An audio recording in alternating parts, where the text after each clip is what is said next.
Today's question is, what is the total budget of merit scheme for this financial year 2025-26 to 2029-2030?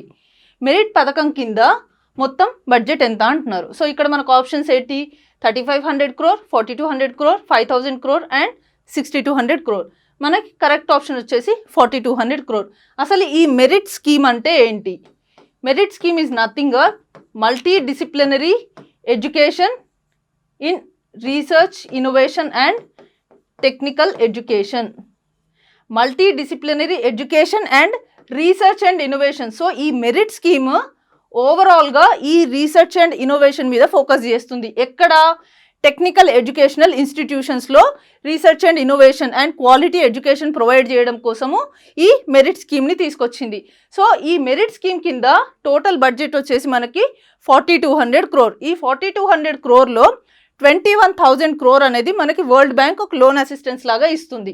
So 2100 crore will be provided as a loan assistance by the World Bank.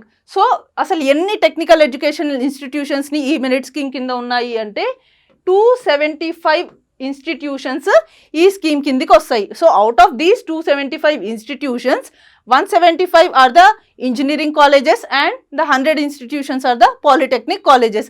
So ఓవరాల్గా technical ఎడ్యుకేషన్లో quality education provide చేయడం కోసము and వాళ్ళకి employability provide చేయడం కోసము మనం merit స్కీమ్ని use చేస్తున్నాం. అండ్ ఈ merit scheme national education policy ఏదైతే 2020లో తీసుకొచ్చారో ఆ స్కీమ్తో అలైన్ అయ్యి ఇది ఇంప్లిమెంటేషన్ జరుగుతుంది. అండ్ దీంట్లో IITs, NIMs and state recognised engineering colleges కూడా పార్టిసిపేట్ చేస్తున్నాయి.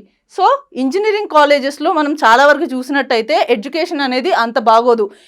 అండ్ ద ల్యాబ్స్, మనం ఏదైతే ల్యాబ్స్ చేస్తామో మనం అక్కడ ఎక్కువ నేర్చుకోము.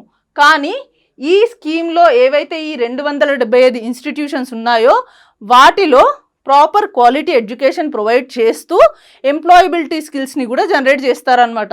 సో దీనివల్ల 7.5 lakh యూత్ ఆర్ స్టూడెంట్స్ ఎవరైతే ఉన్నారో వాళ్ళకి ఎంప్లాయబిలిటీ ఆపర్చునిటీస్ని ప్రొవైడ్ చేస్తారు. So this is about the multi disciplinary education and research and innovation in technical education.